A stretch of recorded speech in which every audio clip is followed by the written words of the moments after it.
আসসালামু আলাইকুম, hello everyone. আপনারা অনেকে একটা প্রবলেম ফেস করছিলেন, সেটা হচ্ছে আপনারা এই যে এখানে টিক মার্ক অপশনটা দেখতেছেন, এটা কিন্তু আপনাদের ক্রস অপশন দেখায়। সো এটা কিন্তু মাত্র একটা কাজ করলে কিন্তু অটোমেটিকলি চলে যাবে। সো এই যে আপনারা এখানে দেখতে পারতেছেন you follow Facebook content monetization policy issue, এটা যদি আপনার ঠিক না থাকে তাহলে কিন্তু আপনার পেজ বা আইডি থেকে ইনকাম করতে পারবেন না। সো অবশ্যই আপনাদেরকে কিন্তু এরকম টিক মার্ক থাকতে হবে। সো আমার এই পেজটাতে কিন্তু কিছুদিন আগে আমি দেখছিলাম যে আমার এখানে হঠাৎ করে দেখি ক্রস আইকন এসেছিল, তারপর কিন্তু এখন আজকে আমি হঠাৎ করে পেজের মধ্যে ঢুকে দেখি যে কাজটি আমি করছিলাম, তারপর দেখি কিন্তু এখানে টিক মার্কটা এসে গেছে। এই কারণে কিন্তু আপনাদের জন্য ভিডিওটি মেক করা। সো কোন কাজটি করলে আপনার পেজে এরকম অটোমেটিকলি টিক মার্কটা আসবে এই ভিডিওতে শেয়ার করব। সো ভিডিওটি খুবই গুরুত্বপূর্ণ, কেউ স্কিপ করবেন না, আর অবশ্যই কিন্তু ভিডিওতে লাইক করতে ভুলবেন না। সো এখন আপনাদের মনে প্রশ্ন থাকতে পারে, ভাই কোন কাজটি করলে আমার পেজে বা অন্যদের পেজে এরকম টিক মার্ক আসবে। সো প্রথমত আপনারা চলে আসবেন আপনাদের ফেসবুক পেজে বা আইডিতে যেখানে সমস্যাটা রয়েছে। সো প্রফেশনাল ড্যাশবোর্ড এখানে দেখতে পারবেন। এখানে আসার পরে যে মনিটাইজেশন অপশন পেয়ে যাবেন। এখন আপনাদের কাজ হবে এখানে ক্লিক করা। সো এখানে ক্লিক করার পর কিন্তু আমরা দেখতে পাচ্ছি এখানে এই যে ইনস্টি ম্যাটসটা শো করতেছে, যেখান থেকে আমরা ওয়াচ টাইম, আমাদের ফলোয়ার্স, প্রবলেমগুলো দেখে থাকি। সো এখানে আসার পর হঠাৎ করে যদি দেখেন আপনার এখানে ক্রস আইকন, তাহলে কিন্তু আপনাদের মনটা খারাপ হয়ে যায়, মানে আপনার পেজ থেকে আপনি ইনকাম করতে পারবেন না, কারণ এটা কিন্তু টিক মার্ক থাকতে হবে। সো আমরা কিন্তু এভাবে এটা চেক করে নিতে পারি।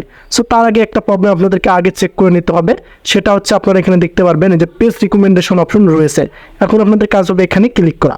এখানে ক্লিক করে লাস্টে আপনি দেখতে পারবেন মনিটাইজেশন। এখন আপনাদের কাজ হবে মনিটাইজেশন এখানে ক্লিক করা।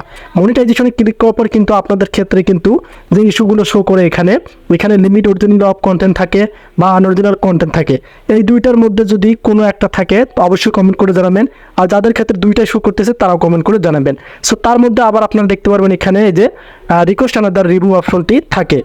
যাদের আনঅরিজিনাল কন্টেন্ট আছে, লিমিট অরিজিনাল অফ কন্টেন্ট আছে এবং রিকোয়েস্ট আনাদার অপশন আছে, তাদের জন্য কিন্তু খুব সহজ হবে, যেভাবে কিন্তু আপনারা রিমুভ করতে পারবেন বা অটোমেটিকলি চলে যাবে। এখন এরকম প্রবলেম এখানে ফেস করলে আপনাদের কাজ হবে ডিরেক্টলি 4টা লাইভ করে নেবেন। আপনারা দেরি করবেন না, 4টা লাইভ করে নেবেন। সো 4টা লাইভ 5 মিনিট করে করবেন। 4টা লাইভ করার পর এখন আপনাদের কাজ হবে, এখন যদি আমি আবার এখানে ক্লিক করি, আবার যদি মনিটাইজেশনে ক্লিক করি, আপনারা এখানে ক্ষেত্রে রিকোয়েস্ট আনাদার রিভিউ থাকবে। সেইখানে আপনারা রিকোয়েস্ট পাঠালেও হবে, না পাঠালেও হবে। সো যেহেতু এটা অটোমেটিক তুলে নিয়েছে, আপনারা চাইলে রিকোয়েস্ট আনাদার রিভিউ সাইটটা লাভ করার পর 5 মিনিট করে আপনারা ওখানে ক্লিক করবেন, ফেসবুক টিমের কাছে কিন্তু রিকোয়েস্ট চলে যাবে। সো তারপর যে কাজটি করতে হবে, আপনার যে ফেসবুক অফিসিয়াল অ্যাপটি আছে আপনারা প্লে স্টোর থেকে আপডেট করে নেবেন।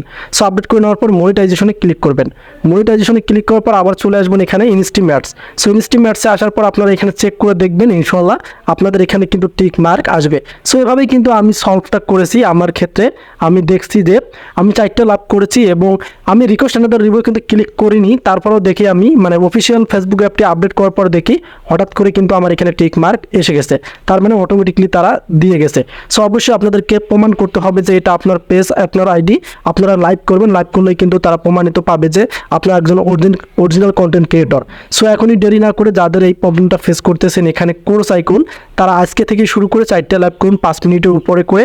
তারপর আপনারা আপনার ফেসবুক অফিসিয়াল অ্যাপটি আপডেট করুন আর রিকোয়েস্ট আনাদার রিভিউ আপনারা রিকোয়েস্ট পাঠান, দেখবেন ইনশাল্লাহ আপনাদের ইস্যুটা কিন্তু চলে যাবে। সো আশা করি ভিডিওতে আপনাদেরকে ভালোভাবে বোঝাতে পারছি। যদি বোঝাতে একটু প্রবলেম হয়ে থাকে আপনাদের, অবশ্যই আমাকে কমেন্ট করে জানাবেন কোন বিষয়টি বোঝেননি। দেখা হবে নতুন কোনো ভিডিওতে। সে পর্যন্ত ভালো থাকবেন, সুস্থ থাকবেন। আল্লাহ হাফেজ।